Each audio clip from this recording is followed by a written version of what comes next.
How realistic is this, though? Isn't this just some sci-fi fantasy fear? The sky started everything on fire. Great clouds of smoke rose into the upper atmosphere and blocked the sun so that no sunlight reached the ground. It became cold and dark. Photosynthesis stopped, and plants and animals in the ocean or on the land either starved or froze to death. The dinosaurs didn't do anything wrong that caused their death. It was just fate that an asteroid hit the Earth and killed 70% of the species that we know of on the planet. Unfortunately, in our lifetimes, we may experience the same fate as the dinosaurs. But I'm not talking about another asteroid collision. I'm talking about a nuclear war. A nuclear war would have many of the same phenomena that the dinosaurs experienced. But this time, it absolutely would be our fault. The truth is, the chance of a nuclear war is not what it once was. In the late 80s, there were 70,000 nukes around the world. Today, there are only about 15,000. But Perry's not comforted by better odds. Mikhail Gorbachev said models made by Russian and American scientists show that a nuclear war would result in a nuclear winter that would be extremely destructive to all life on Earth. The knowledge of that was a great stimulus to us, to people of honor and morality, to act in that situation. If, like every other war we have ever fought, it does not go as planned and expands beyond North Korea. And you should ask your politicians to stop launch on warning. In launch on warning, the American president can launch nuclear-armed missiles within minutes without consulting anyone, using the nuclear football, which is carried everywhere the president goes by a military officer. I think the professionals in the field have a pretty good understanding of the impact of the use of nuclear weapons, but the general public certainly does not, and many of our leaders do not. You live in a city that has an important industry, a major university, a large airport, an oil refinery, or oil storage facility. There is a hydrogen bomb that's aimed at you right now. The United States and North Korea, NATO and Russia, India and Pakistan. We're just one misunderstanding, one mistake, or one fanatic politician away from a nuclear conflict.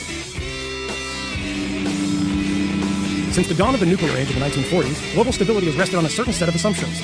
Most of the world's nuclear capability was split between the US and Russia, and the umbrella of American protection meant that its allies didn't have to develop nukes of their own. A single Trident missile submarine can carry 100 hydrogen bombs with the explosive power of 1,000 Hiroshima bombs. Knowing the power of the bombs and their targets, we can understand the destructiveness and loss of life that might occur if these were ever used. Nightmare scenario, where a small amount of enriched uranium ends up in the hands of a terrorist group. If they had maybe 40 kilograms, they could make an improvised nuclear bomb. But what would be the consequences? The consequences of a 15-kiloton bomb would be Hiroshima. And besides the 80,000, 100,000 casualties, the social, the political, and the economic consequences are just really hard to believe. In 1968, the United States and 190 other countries signed the treaty to prevent the proliferation of nuclear weapons. In that treaty, we promised to build our nuclear arsenals down to zero as soon as we could. We need to keep that promise. All of our lives may depend on it. Thank you. In the Second World War, fleets of hundreds or even 1,000 airplanes were used to bomb a single city. But with the invention of the atomic bomb, only one airplane and one bomb was needed. The Enola Gay carried one atomic bomb with the power of 15,000 tons of TNT. And when it dropped that bomb on Hiroshima, Japan, 100,000 people died. Over the terrorist era, there are 15,000 nuclear weapons on the planet, and the 9 nuclear weapon states are in conflict with each other. But there will be collateral effects. Remember the dinosaurs, it was a burning forest that killed 3/4 of the species we know about on the planet. And the same would happen after a nuclear war. Cities would catch on fire and burn. It's this damage, the damage the military doesn't even consider, the damage that's just thought of as an accident that might destroy human civilization. And even more powerful bombs were built, hydrogen bombs. This 1960s airplane carried 5 hydrogen bombs, red and white things there, and had the power of 500 Hiroshima bombs. And of course, the United States and Russia don't just use airplanes. They have intercontinental ballistic missiles with hydrogen bombs on them. And they have nuclear submarines with missiles. 66 million years ago, a mountain-sized asteroid, traveling 10 times faster than a bullet from an assault rifle, slammed into the shallow seas, covering what is now the Yucatan Peninsula of Mexico. The immense energy of that impact hurled rocks as far north as Canada, and it vaporized the asteroid, part of Mexico and part of the shallow sea. Glowing hot fireball of vaporized rock and water rose far above the Earth's atmosphere and spread over the planet. As it cooled, molten drops of rock about the size of a grain of sand solidified into an immense swarm of shooting stars. The shooting stars re-entered the Earth's atmosphere and heated the upper atmosphere to 1,000 degrees Fahrenheit. Standing at the ground, the dinosaurs saw the blue sky become a sheet of red-hot lava. My colleagues, Luke Oman and Alan Roebuck, calculated the spread of smoke after a war between India and Pakistan. It only takes about 2 weeks for the smoke to cover the entire Earth. And it would rise to altitudes between 20 and 50 miles above the surface. At those altitudes, it never rained. The smoke would stay there for years. This farmer may be in Europe or in the United States, but many thousands of miles from Pakistan and India, is looking at the smoky sky above him and down at the crops that have died in his field from lack of light and cold temperatures. It's estimated that in a war between India and Pakistan, that we would lose 10 to 40% of the yields of corn, wheat, and rice for years afterwards because of the bad weather. The entire world only has enough food to feed the population for 60 days unless agriculture produces more food. Ira Helfand, a member of the Nobel Peace Prize-winning International Physicians for the Prevention of Nuclear War, has estimated that 1 to 2 billion people would die after a war between India and Pakistan of starvation. And after a full-scale nuclear war, temperatures would plunge below Ice Age conditions. We would be in a nuclear winter. No crops would grow. It's estimated that 90% of the population of the planet would starve to death, and civilization would be destroyed. And no one would be safe. Not those in countries with no nuclear weapons, not those in countries that didn't participate in the war, and not those on the other side of the planet from where the explosions occurred. No one would be safe.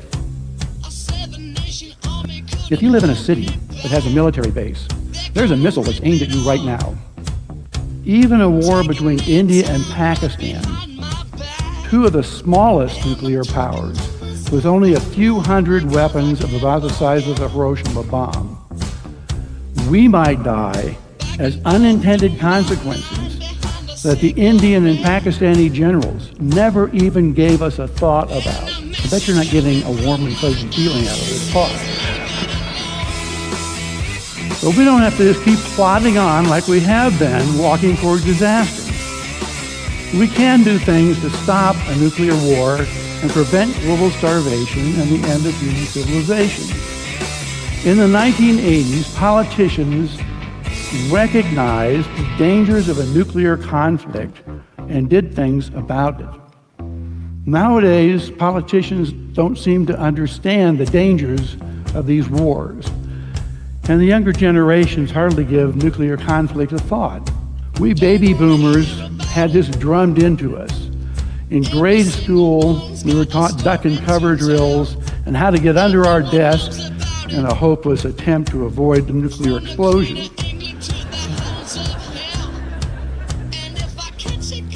In middle school, our mothers told us, you can't drink your milk anymore because the 500 atmospheric nuclear weapons tests had poisoned the earth with radiation. And the popular culture was dominated by radioactive mutants, such as Godzilla, which is a Japanese nightmare from Nagasaki and Hiroshima. In the 1980s, I worked with Richard Turco, Carl Sagan, Russian scientists, and others to tell Mikhail Gorbachev and Ronald Reagan about the dangers of a nuclear war. We told them a nuclear war would cause a nuclear winter that could end civilization as we know it. And they listened.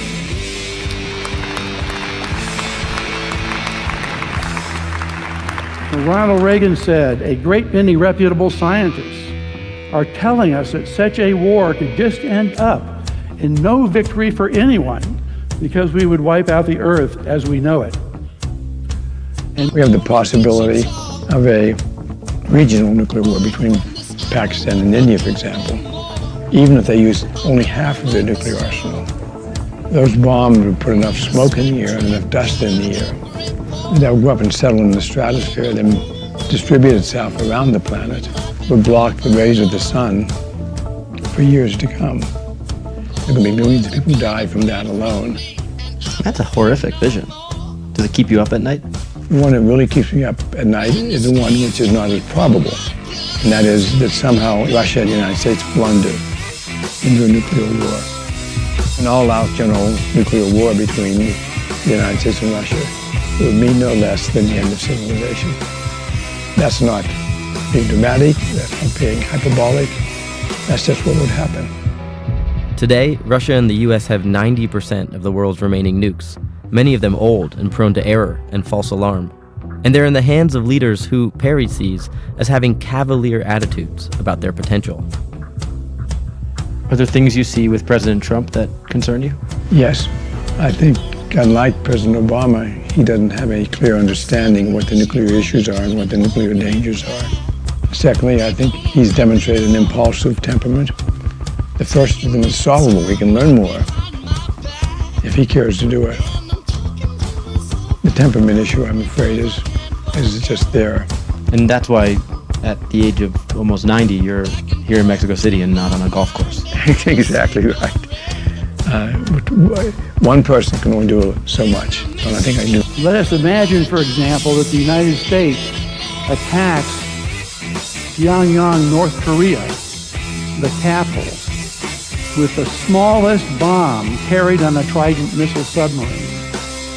500,000 people, about the population of Sacramento or Baltimore, would die. Nuclear weapons kill people in 4 different ways. In this orange circle, there's a shock wave so powerful that it knocks down concrete buildings and kills everyone within that zone. In the red circle, there's radiation that's released from the atomic bomb as it fissions. The radiation would kill 50 to 90% of the North Koreans over the next few weeks. In this green circle, the shock wave continues out with enough power to knock down residential buildings. And in this yellow circle, 6 miles in diameter, there's a blast of light so bright that if your skin was exposed, you'd get third-degree burns, which can be fatal. And flammable things like leaves, newspapers, and your clothes would burst into flames. And of course, if we attack North Korea, they're likely to attack us back. If they use the same size weapon that we use, and they've already tested one like this, they could kill 150,000 people in this 6-mile diameter circle in Denver. And these terrifying scenarios I'm talking about are just if each side uses one nuclear weapon. But Russia and the United States each have 4,000 strategic nuclear weapons. That's enough to attack each city with more than 100,000 people in each country with 10 atomic bombs. In a war like that, 400 million people would probably die on the planet. In China, in Russia, in Europe, and in the United States. But wait, that's not all. I've just been talking about the damage near ground zero. And that's all the military considers in their war plans. I think of all of the nuclear catastrophes that could happen, this is the most probable. I would say it's probably an even chance this will happen sometime in the next 10 years. An even chance. Even chance. Sometime in the next 10 years. In September of 2017, the United Nations passed a resolution banning nuclear weapons, like landmines. Chemical and biological weapons have been banned. Unfortunately, the nuclear weapon states want to ignore that ban and just plod on like they have been. And it's up to us to wake them up before they sleepwalk into a nuclear disaster. What can you do about this? Talk to your political representatives. Tell them you, like the Department of... The scientific artist David Hardy imagines the fate of the dinosaurs in this painting. They broiled to death under the glowing skies. The energy in the sky is like that in a glow bar in an electric oven. If you're dying to experience what the dinosaurs did when they died, turn your oven on broil and hop in. Fortunately, there are things that we can do to prevent this from happening. You may desperately want to dismiss Perry as an alarmist, but he's a renowned expert, often called upon by world leaders. I met him in Mexico City, where he was attending a celebration of a 50-year-old nuclear ban treaty and running a closed-door planning meeting for top nuclear proliferation experts from around the world, known as the Group of Eminent Persons.